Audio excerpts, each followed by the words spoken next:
Julie, may we have a roll call, please? Here. Here. Here. Here. Here. Here. Here. Here. Thank you, Julie. So tonight we have a presentation, very special presentation. John, somebody will introduce, or you'll do the introductions? Yes, we have a whole entourage here All right. to support SAGE. What I'll do is I'll introduce Mr. Aaron Weston, the principal of Shohola Elementary School, and then he'll take it from there. Good evening, everybody. I'm going to do real quick, get out. I would like to introduce Pennsylvania's Miss Amazing Queen, Sage Full. Hi, Sage.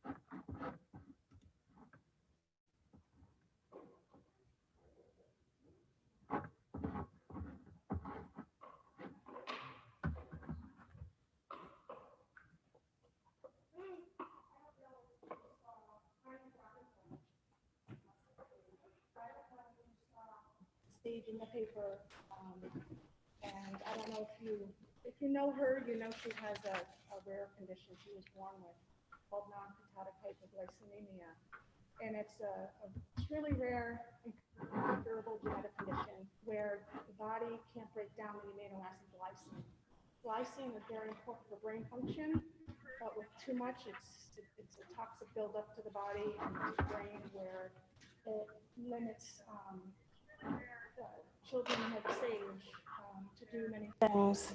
The doctors said when she was first born and she went into a coma, they said that she wasn't going to live. And if she was to live past 3 months, they said she would never walk, talk, or go to school.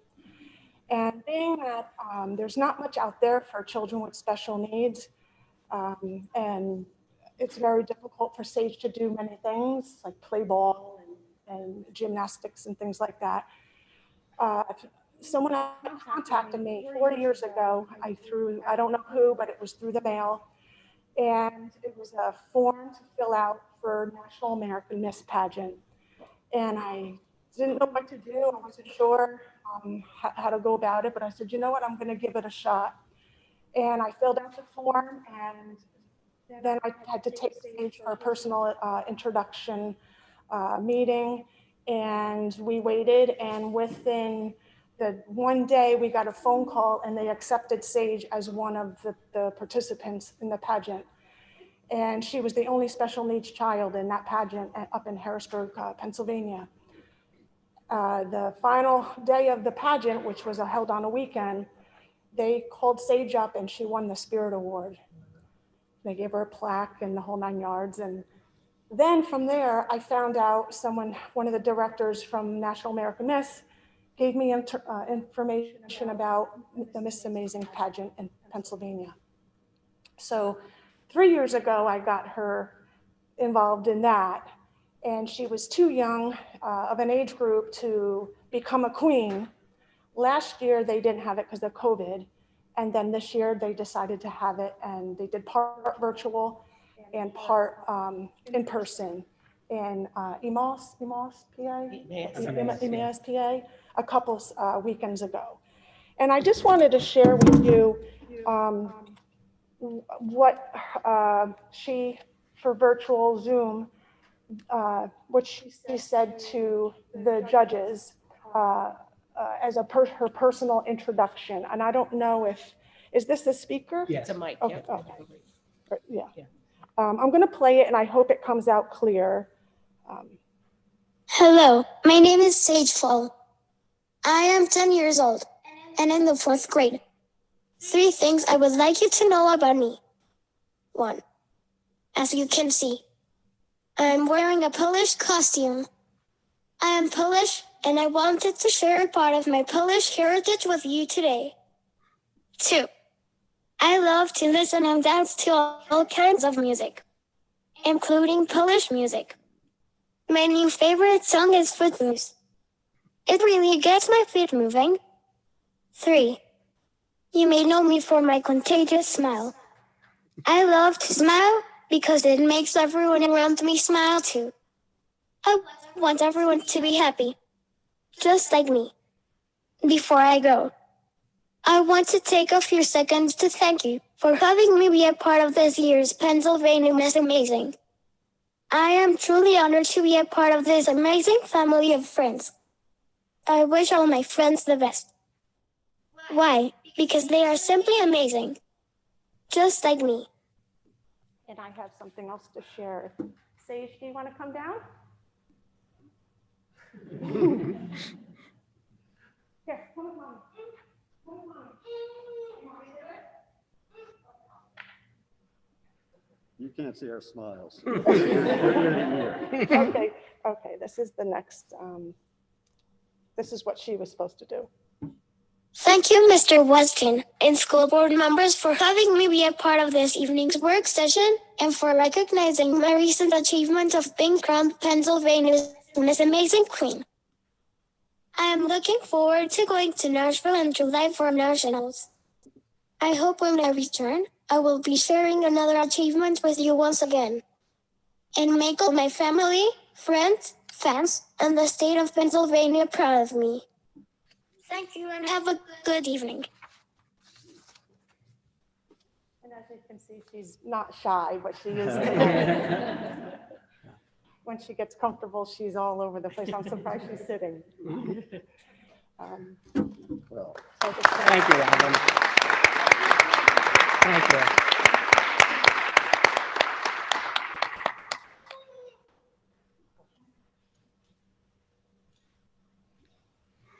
Well, thank you for coming tonight. As a school board and as a family here at DV, it's great to see that. So thank you for coming and sharing it. We certainly want to know in the future what happens in Nashville. Thank you, Robin. Yeah.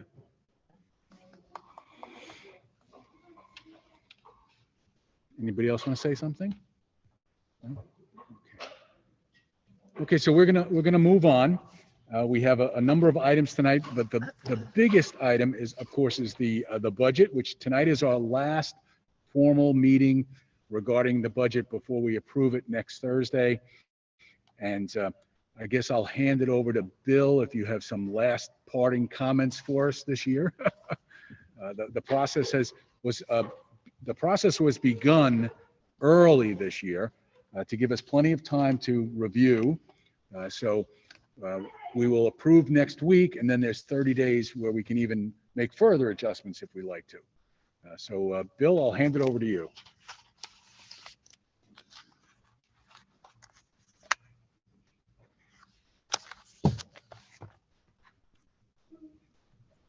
Okay, here we go.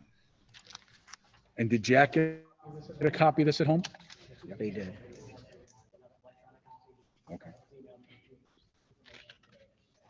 Okay. Okay, well, in your, either your binders or your handouts or whatever, you'll see a document that looks like this. Top says 21-22 budget adjustments. If you recall, I'm just going to give you an update. On April 15th, with the draft budget that was presented, the decision was made to increase the transfer tax by 134,175 and decrease health insurance by 525,000. So I wanted to show you then from what was put out in the draft, this is what the budget would have looked like.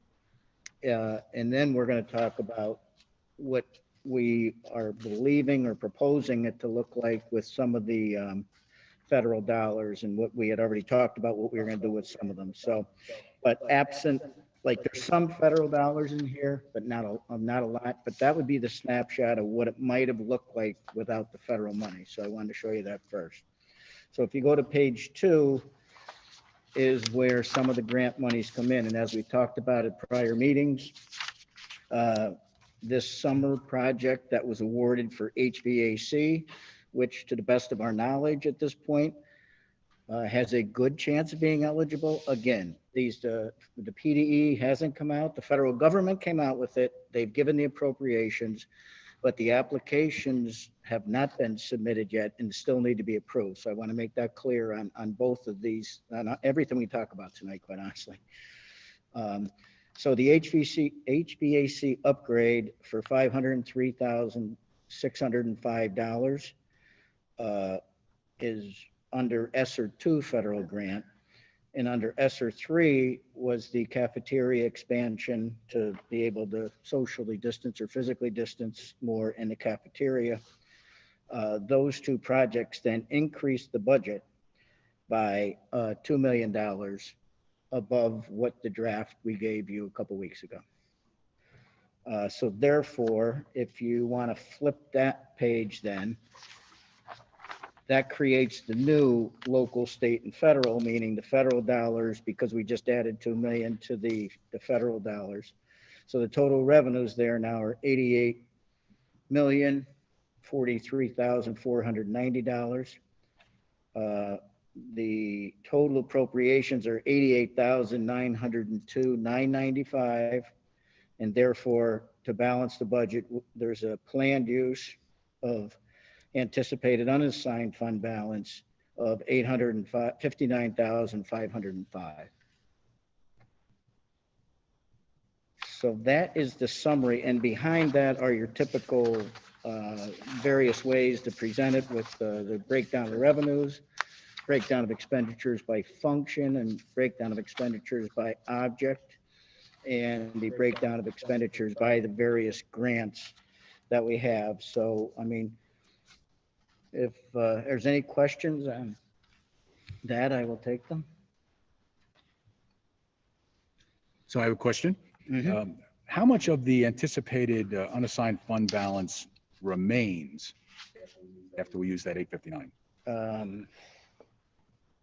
Well, if we're going to speak to what we ended up starting the year with, at the beginning of the year, that number was $1,384,000 roughly. So then that would mean, you know, roughly the difference between that of 600,000 would still be there, assuming that revenues and expenditures worked out to be exactly, or I'm going to try and do some work in the next week to predict the surplus, but it is extremely difficult for the many reasons I say, but I will take a shot at it. As far as that. So you may end up with some surplus to add to the 1.3 million that's currently in unassigned fund balance. One for me. The cafeteria expansion project being part of the operating budget, is that because of the accounting of the federal funds, or is that because, you know, in a perfect world, that would be outside of your normal operations, I would think? Yeah, we talked about this amongst auditors and amongst business managers, and you know, it's kind of a different world now with this. But if you look at page 2, and if you look at the code 4600 for the expenditure on the HVAC and the code 4500, they mean something in the auditing and financial world, whereby and you wouldn't normally see them in the general fund, but what happens is grant money come directly into the general fund. So everyone felt it would be better and cleaner to have the expenditures be right within the fund.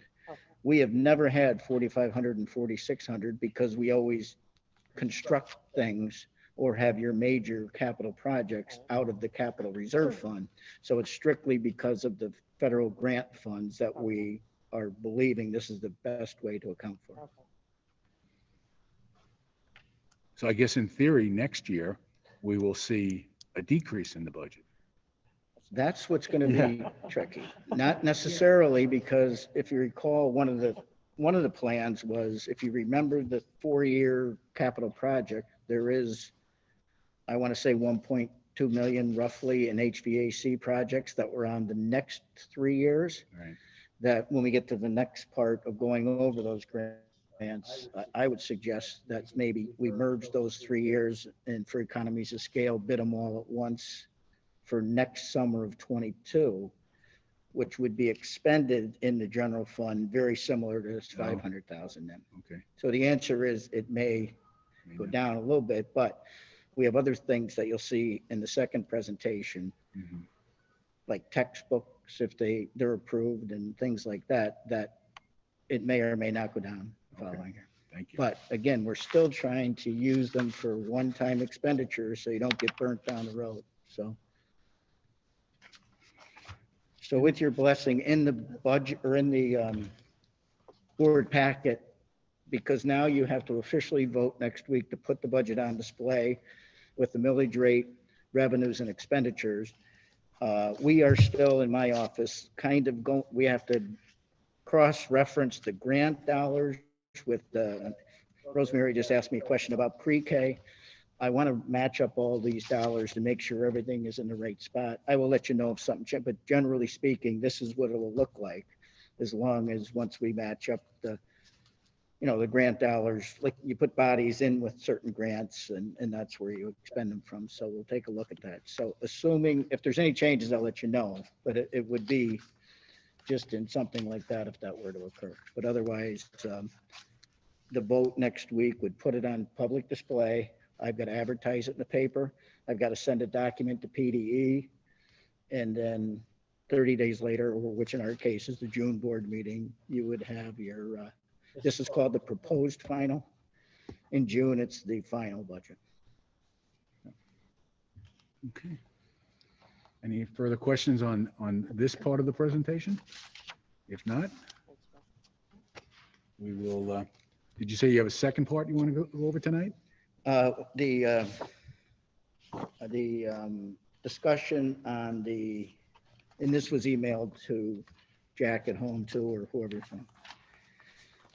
If you go in your inside left pocket of your folders, or it was in your orange folder, you'll see a fairly large spreadsheet that was emailed a few weeks ago. After the last meeting, we sent it home. Or in John's weekend review.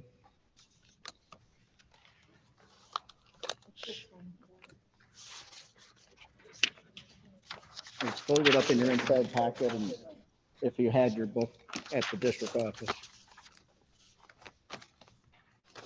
All right, you've seen this before, but I thought we would try and update it again with the most recent knowledge that we have. One of the good news things is we've been working with FEMA on trying to get reimbursements, and the first number on the top left, that was at 92,000 and change. Now it appears we're going to get 124,000. What's happening is the rules or the criteria on these grants are changing as they go along. When we first got the FEMA application in, they would only pay you 75%. Then as the rules changed at the federal level, we put a second application and got some funds and approval. That approval also also looks like we haven't physically got the money. We're going to get paid for the other 25% from the first submission, if you follow me. So it's been a moving target. So I am expecting in the neighborhood of $123,000 from FEMA.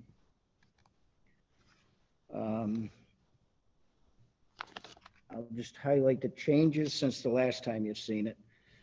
In the third column, for the cleaning and sanitizing, I dropped that a little bit to give, so we could purchase some more technology type things, and we may, and I'll put a big may on that, be able to cover possibly that through the cafeteria for two reasons. Because we're in school, the children are there, 70 to 75% of the children are there, and the federal government is paying any child, regardless of eligibility criteria, for the lunches. So we're hoping that that is going to create enough revenue to possibly pay for some of the sanitizing during the day. So again, that's something else that's a TBD, but that's my latest estimate.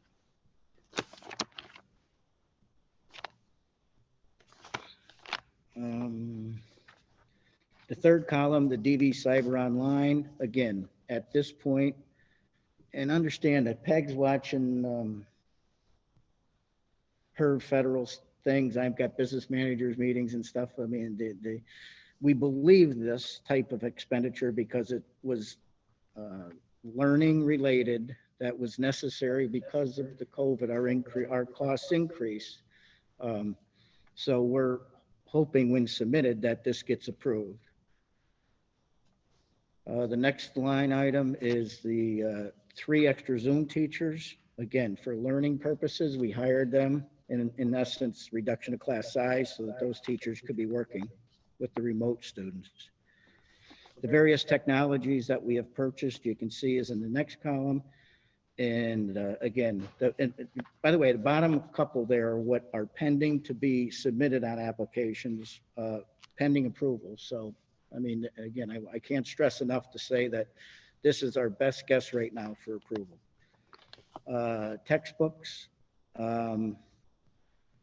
is in the next column. And there's another series of math that we're expecting in 2023. And by the way, you can see how these boxes are coded with different colors to help kind of navigate where we're planning on spending these dollars from. Some of the purchasing criteria may become involved with some of the approvals from the federal government too. So we're trying to keep an eye on that. We've already talked about the cafeteria expansion. And then the next column is the under learning loss. In next year's budget, we basically put 1/3 of the $285,000 is planned on in each of the next 3 years to help with some behavioral health, meaning additional staff of some type. The tutoring program, again, we estimated that there's going to be additional needs for tutoring.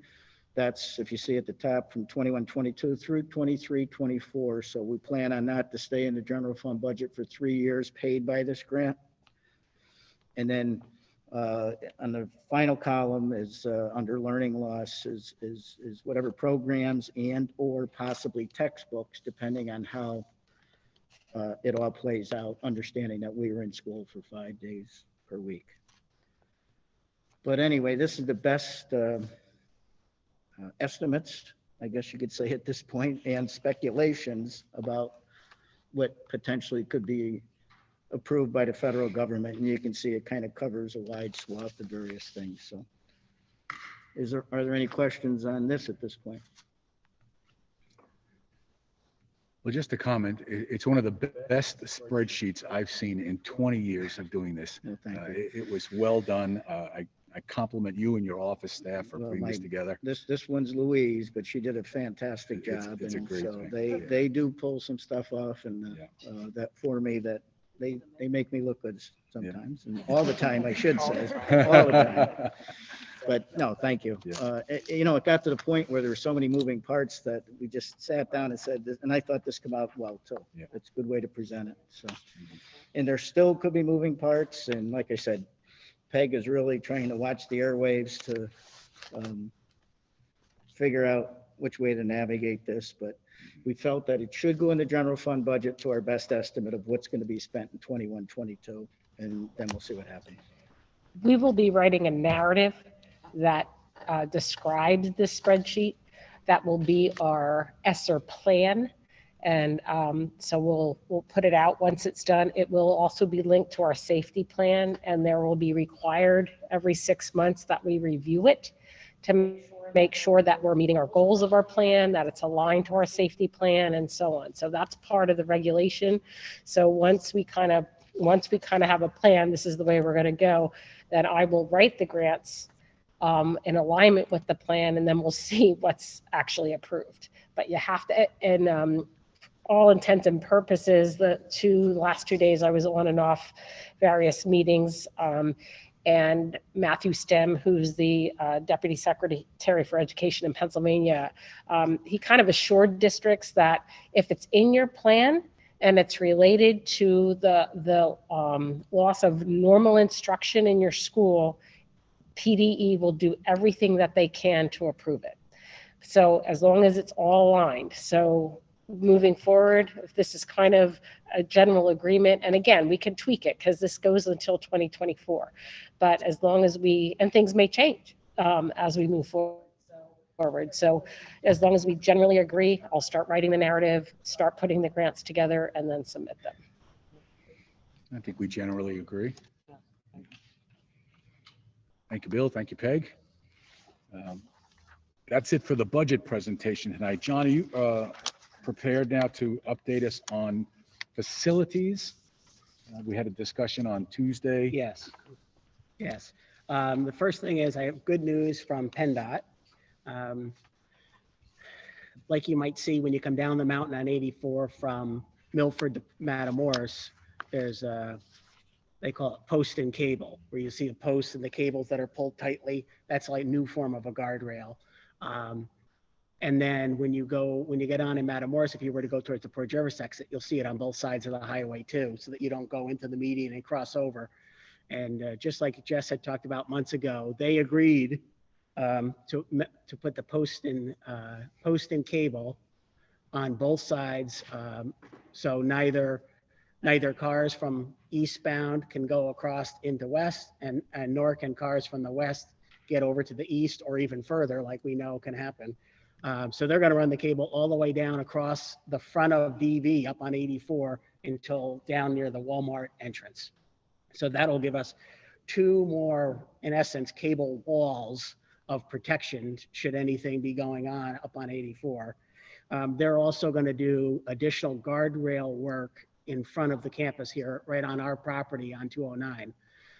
If you think of the front as 3 different sections, from Walmart to the first entrance, and then from the first entrance all the way to the second entrance, and then from the second entrance past the marquee sign to where the guardrail is, like where the flashing light is when you're coming from Milford.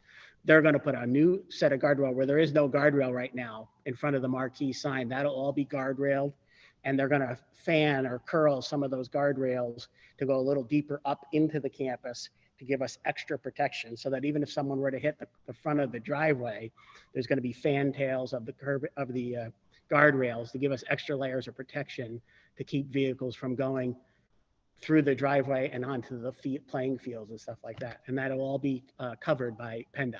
That won't be any cost for us. So that's excellent news. So we really appreciate them working with us and understanding the severity. I think the video spoke for itself. But we're very appreciative to Marvin and PennDOT. They have a great relationship. And so that's certainly good news. And then tomorrow in the week of review, I'll also send you under facilities, I'll send you a drawing of the sketch of the front of the multi-purpose room and what it will look like and how it would mesh with the new gym lobby next to it and everything. I'll send that in the week of review tomorrow so you can get your first glance at that. We may tweak it a little bit here and there, but at least it gives you an idea of how everything will come together and try to match. So it doesn't look like a hodgepodge, but rather it looks like all one project that was built at the same time. So that's all I have for facilities. Moving to reopening. Before you go there, John. Yeah, sure. Under finance, are we still on schedule to refinance in later this year with interest rates popping up a little bit? Maybe we need to be in contact with our friends at PFW. Is that what it is? PFM, sorry. And see how interest rates are doing, keeping them abreast that we want to continue that process. Right. As long as rates stay relatively low, but there has been a bit of a uptick. Yeah, there's been the uptick in the call date you got to keep an eye on the call date, and you can only take action 90 days, I believe it is, before that. So the earliest that it can close or we could refinance is early. We could plan on it in November, December, and then January, I believe, is the earliest you can actually close. But I'll touch base with them again and see kind of like what it looks like Scott, now. thank you. I'm sorry, John. Yep, reopening. Reopening, just to give you some data. January, there were 52 cases. February, there were 50. March, there were 86. And April, there were 75. But what was very interesting, when you break apart the month of April, of the 75 cases in April, there were 54 in the first 2 weeks and 21 in the last 2 weeks. So you really saw a drop off.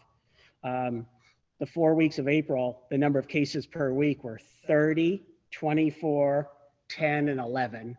And this week, after 4 days, we're at 9. So we've really finally seen the light at the end of the tunnel. We've gotten past that bad period of time that started around February 15th and took us all the way until the middle of April. Really, it was 2 crazy months of cases just all the time. And poor Chris Lordy was pulling his hair out. And but we're in a very good place. Actually, after tomorrow, we'll be moving back from the 14-day quarantine back to 10, like we had done before things heated up. Now that things have calmed down, we're going to move back to 10. You probably saw the news that most everything is going to be repealed on May 31st, according to the governor, in terms of rules for businesses and things of that nature, except for masks. The masks are allegedly will be in existence until we reach 70% of the eligible population vaccinated. And really what it looks like, we're still waiting for them to load more information about schools in particular, because we're held to a different standard than just a general business. And they haven't loaded anything since this press conference on the PDE or DOH websites. One of the things they're talking about is after May 31st, simply following CDC guidelines. And I think that will get Pennsylvania DOH out of the business of making their own rules and just follow CDC from there on out. So that will give us a little more wiggle room for things like graduation. We certainly can't fill the stadium like we do. You know, that's the biggest night of the year, and they're packed to the gills and they're up against the fence because CDC still wants 6 feet of social distancing between families. So you have to have some wiggle room in the bleachers. If graduation were to be this month, each graduate would have 2 tickets. Now we're doing the math with the bleachers and trying to do some forecasting to see how many tickets we can get kids. But the goal is we're hoping we can go from, instead of having 2 tickets per senior, perhaps to have 4 or maybe 5 when we're done doing the math of how much space there is. So it's not the 7, but we used to have 5 forever and ever and ever right up until 2013 when we built the visitors bleachers. So it's only been the last few years that we've had 7, but we won't have 7 this year because of the 6-foot guidance. But I'm thrilled if we can double it from 2 to 4 or 2 to 5. That's great news for families. So, and the other thing that's really significant, I think, in light of what we've been through recently, is that after May 31st, which is Memorial Day, that's the end of forced closures and keeping track of the 14-day count for cases and all that stuff. So we just have a few more weeks of that. Right now, the only school that's flirting with closure is the primary school has 3 cases on the chart and 4 is their threshold.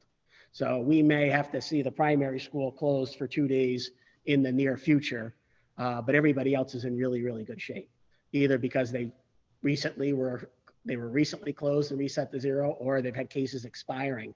We've had a lot of cases actually stay on the list for 14 days and expire before the school had to go to remote. And we weren't seeing that before. You know, nothing was coming off the list in time. We were going remote before that happened. Now schools will have 1 or 2 cases on the list, and next thing you know, they mature after 14 days. So we're in a much better place in concerns with reopening. And that's all I have for that one, for reopening. Yep. Any questions? Rosemary has a question. John, do we have any idea of how many 16, 17, 18-year-olds in the high school have been vaccinated? We don't, but one of the things that Wayne Memorial Hospital, I'm glad you brought that up because I forgot to mention it. Wayne Memorial Hospital is working with all the local schools, BV, Holmesdale, Wallenpaupack, Western Wayne, Forest City, and they're actually going to set up clinics at each high school or middle school if it drops from 16 to 12, like they anticipate it happening any day now, and where all the paperwork would go home, the paperwork would be filled out, returned, and not only would the kids be allowed to get a shot right here at school for free, their parents would also, if they're not vaccinated, they would be welcome to come as well. Great. So it's a little, maybe I can drag mom or dad with me. If they'll give me permission, maybe I can drag them with them too. So we're looking, that would be, it would be Pfizer, and I believe it's going to be May 25th. And we'll get the details out to all the kids of how to make that work. Pfizer is only 3 weeks in between shots, not 4 weeks like Moderna. So we can get a shot in May and then one more the last week of school before the kids go home for summer. So, and again, it's optional. Nobody has to freak out. It's not mandatory, but it's just another option to help more people who want to get vaccinated to actually get access to the shots.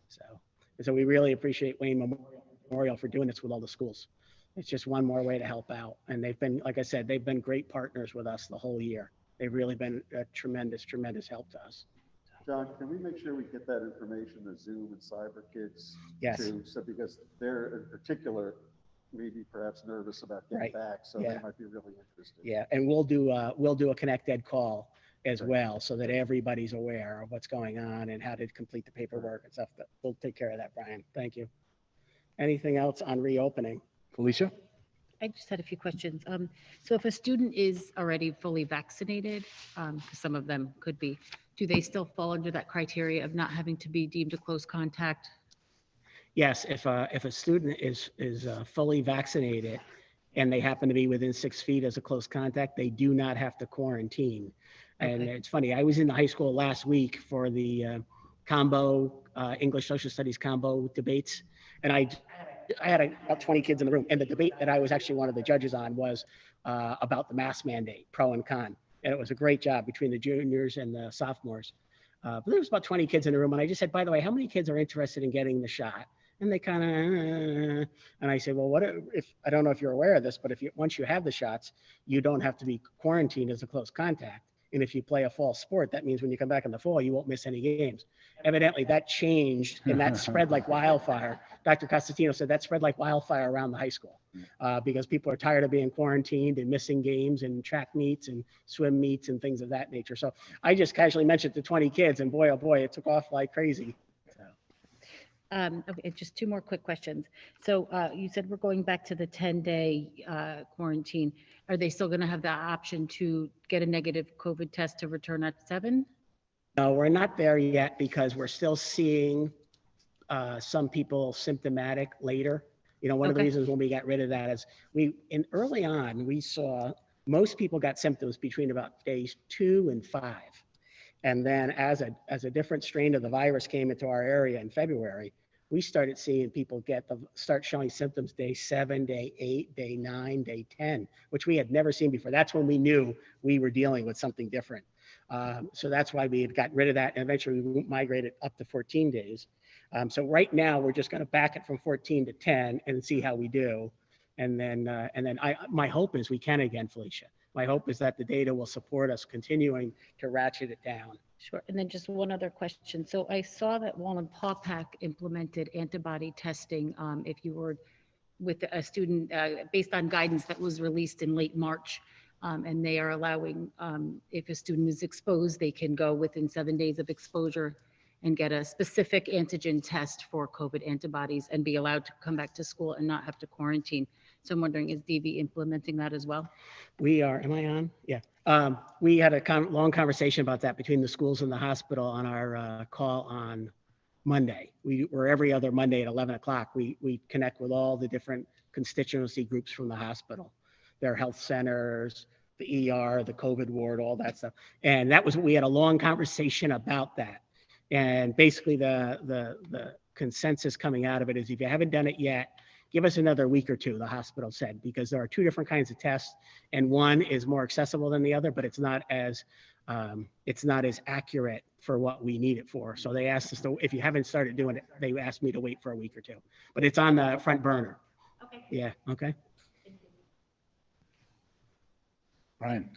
John, so if a student does have, has been vaccinated, and then under that scenario, they might not have to quarantine in a close contact, what is the protocol for showing proof of vaccination? Can a student, and this might be now, but there might be something we want to think about in the future too. Can a student bring paperwork from a medical doctor or something that is left with the nurse, or do they just do it on a case-by-case basis and show up with some paperwork and say, hey, I don't have to quarantine? What's in place, do you think? Yeah, what we'll do is the families, am I on? I'm sorry. The families are going to work with the nurses because we want to still keep that. That's kind of people's business. We don't want everybody to know people's business, whether they've been vaccinated or not vaccinated. But they'll work with the nurses, whether they're going to show the card. A lot of people are keeping a copy of their card on their phone so that you don't have to have your physical card, as long as it's legible. But we're working with the families to make that work, but trying to still respect their HIPAA privacy. So. John, in terms of the logistics at graduation, will you be sectioning off on the bleachers, spots where people don't sit? Is that how you're going to work? Yeah, we actually worked on a plan like this back in the fall for football games. Mm-hmm. And then they changed the rules on it, so we didn't have to implement it. So we pulled that plan back out, and we're going back out doing some measurements and things like that. So there'll be seating areas and then non-seating areas. Taped off, yellow tape, red yeah, tape. basically. And then we'll have supervision, in the bleachers, making sure that people don't sit in those taped off areas. So. Because our bleachers do not have numbers on the bleachers. No, like no. a lot of stadiums nowadays, you get a numbered bleacher seat. Right. So It's not a specific seat number, right? It's a general admission. Yes, general admission. Yeah. Okay. Anybody else?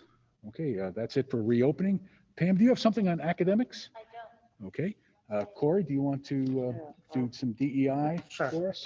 Everybody has the notes in their packet, but just some quick highlights.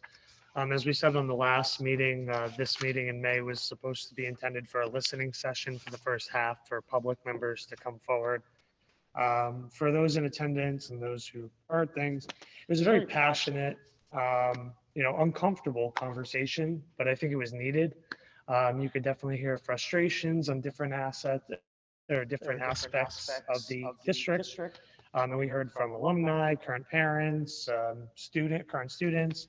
So it was actually, really great. As much as it was uncomfortable, it was great, that they came forward and that we're going to use that information to help guide the plan moving forward. The timeline moving forward is that the group will issue a set of surveys to students, faculty, staff, and potentially a community survey in the month of May with just diversity, inclusion topics, et cetera, just to get a feel for the basic brushstrokes and trends. And then in June, we'll work to develop more goals and objectives around the pillars of the plan. And then we'll develop the potential action items that the administration could consider in July. And then we'll do a bigger presentation of the plan in its entirety in the month of August for the whole board and the community as well. So they can see kind of what the group is working on, things along those lines. And the goal for that would be to kind of coincide with the timing of the strategic plan. So that way, moving forward, when the strategic plan's up, we could have an offshoot as the diversity plan as well. And that'll be something sustainable that the district continues to do moving forward indefinitely, just to keep these topics. But, other than that, the listening session, again, like I said, took up a great deal of time, but again, it was really great. Some comments on some curricular items that Dr. Bell is looking into. Dr. Schaefer has some recommendations on the Title IX policy, I believe, and I don't know if that's tonight or June. It's up to you if we want to talk about either of those. Yeah, other than that, there are some concerns about the reliability and validity of the surveys. I explained that there's no need to worry about those. This isn't the type of survey we're looking at doing, so we're not concerned about those. And other than that, that's kind of it in a nutshell. And again, you have the notes in front of you. If you have any questions, just let me know. and to try to streamline things, because they've got their hands full with school culture and programming.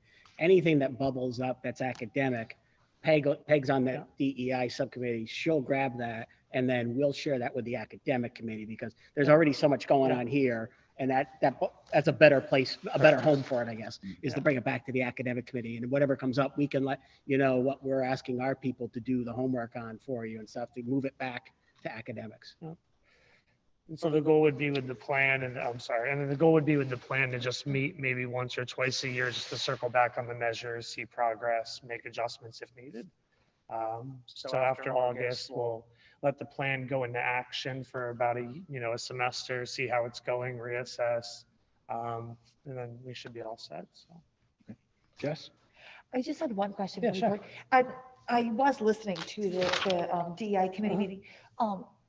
At the end, when you are inviting people to email you if they had concerns and stuff like that, like when you were trying to wrap up the meeting, I just want to make sure that if there are concerns, how that communication, because I do think that communication may be something that the entire board needs to hear about before August. Yeah, sure. So I just want to make sure we have a method so that all the board members are aware of if there is an incident that either did occur or, has in the past, and I everybody's mentioned, aware of the same stuff. Yeah, and I mentioned it at the meeting at one point. If there's an issue to any magnitude, that gets, it goes right to John, and then it's up to John to kind of distribute to the board as far as I see, because, we don't need, it's one side of the story or whatever the case is, you know what I mean? So I'd rather have John do a comprehensive review and evaluation of the situation before presenting it to the board. But yeah, I agree. That's a good point. Thanks. So then, John, you'll let the board know if there's anything that we need to be aware of. Yeah, and as these issues pop up in a public forum, we have to constantly remind people of the chain of command. If they've only spoken to the counselor or teacher or the principal, like in the case the other night, neither the director of secondary ed or I had any knowledge that it wasn't resolved. So the people need to still respect the chain of command and can't try to jump multiple steps. And so that's important that but that people don't understand that. So we're always trying to educate people about following the protocol. So, but we'll get there. Well, Corey, I think I speak for the whole board when I say you're championing this task force has been really outstanding. And we look forward to what comes about in the future on it. Thanks. So thank you. Let's see. John, we're now going to discuss the upcoming agenda.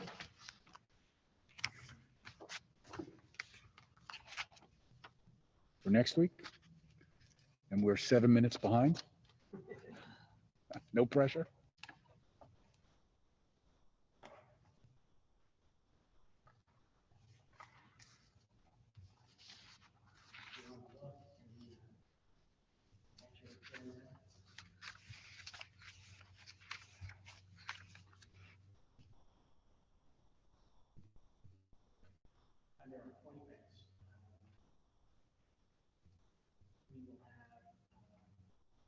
More names to add between now and next week. We're in the process of doing final interviews. We did, I think we did 8 or 9 final interviews on Wednesday. We did another handful yesterday. And now we're just trying to sort through everybody and determine our number ones and reach out to people to offer them jobs, but then to accept them if they want to. So there are a few more. So that's the big news under appointments.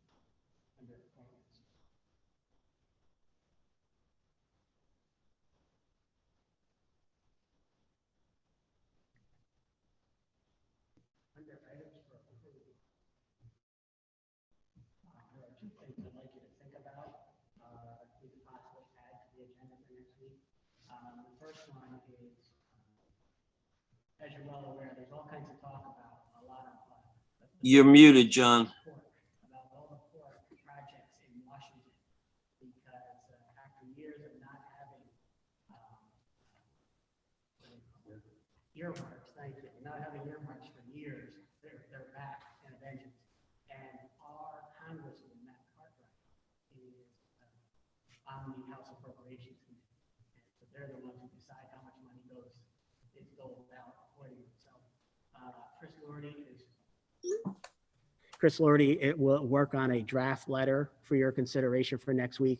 And what it would be Delaware Valley School District School Board letter of support to Congressman Cartwright and our senators to support the Westfall Sewer Authority to continuing the pipeline out here, because it stops at Walmart.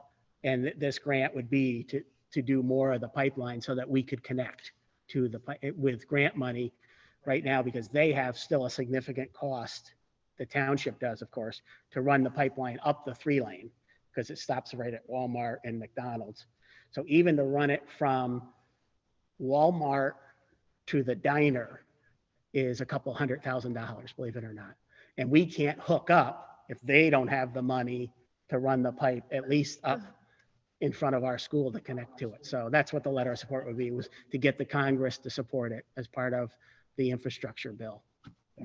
And then the second thing that I'd like you to consider is, traditionally we have a half day of school on the last day of school, and then normally the teachers have a full day the next day called the teacher work day, to clean everything up, to box everything up, to get everything into guidance that needs to go into permanent folders for the students and all that information, promotion, retention, all kinds of paperwork that goes with that. What we'd like you to ask to consider is to make the last 2 days of school half days, because right now there is nothing in the calendar for particularly for the teachers to do all of that stuff. Because the way the schedule works right now is when the kids go home half a day on the last day of school, the teachers are done as well. You know, they'll stay to clean up and things of that nature, but they're free to leave on a half day on the last day of school like they always are. So we're asking that you would consider making half days on Tuesday, June 15th and Wednesday, June 16th, the last 2 days. That would be a huge help to the teachers to get everything cleaned up, get all the records where they need to be, and so that all the files can transfer to the next grade, and so that 5th and 8th grade documents can transfer to the next school and all those things that normally happen after the kids disappear, and we don't have that vehicle this year. So, okay. And then, is there anything else under approvals? So would that be a full day for the teachers on the 16th, or just a full day for the teachers? Traditionally, by contract, they have a half day on the last day. What they would work a full day on the Tuesday. The kids leave 11:15, 12:15, the teachers stay the rest of the day. And then that would allow them to get all those files and purge everything that needs to be purged and get every little files moved up. It also is a big help to our custodians too, when they have more time to invest in their rooms to clean them up. And we try to encourage them to discard as much as possible, because that just means less stuff that our custodians have to lift when they have to take everything out of the room to clean and wax the floors and things of that nature. So there's no effect on the 180 days? No, it still counts as 180, even though it's 2 half days, right? Any questions on that? I think, Did Jack, did you want to say something, Jack O'Leary? No. Sorry, Jack. No? Okay. Yeah. So John, why don't you put it on the agenda? And if we have further discussion, we'll do that next week, but at least you'll know when you print them out that it's on there.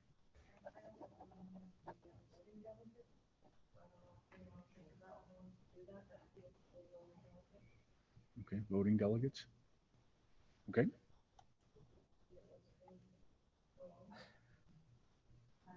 Pam and I did it last year. Mhm. I did know it's the alternate. I was the alternate last year. Mhm. So just so I understand, if you want me to put names in for next week or now, you still want to talk about it, or? No, I think, yeah, put the names in. Right, Rose? Rosemary? Yeah. We can always adjust if people don't want, yeah. Any other questions about items for approval or anything else on the agenda? It's pretty light. So we will approve next week our 0 tax increase budget that we've been working on for over 3 months now. And I just want to thank Bill and his staff for the excellent work. John, I know you whip them into shape every week. So it's a wonderful thing that I think John mentioned a year or so ago, that we're really in the midst of a 3-year budget issue. And so year 2 has matched our expectations, I think. Yeah. No expectations for next year, depending on how much pork that we're going to recommend Congress spend. That'll be an interesting conversation next week. But John, 3 years, you were right, and we have one more year to go on this, and hopefully we'll never think about Yeah. pandemics again. And now with ESSER funds going all the way to 2024, it's just going to be this multi-year layering of how to use that money, use it appropriately, and be prepared after it's gone. So that, make sure you use it appropriately. So there is no hole in the middle of the donut at the end of 2024, Right. So, and I thank Billy and Peg for all that work. You see that spreadsheet, it's a tremendous plan. It really is. Thank you, Jack. Yep, that's it for the agenda. I think we'll adjourn to executive session. I don't need a vote. It's not a voting night. But we will head to executive session, and next week I'll let the public know what the general discussion was. We will not be returning, for those of you who are watching or sitting here.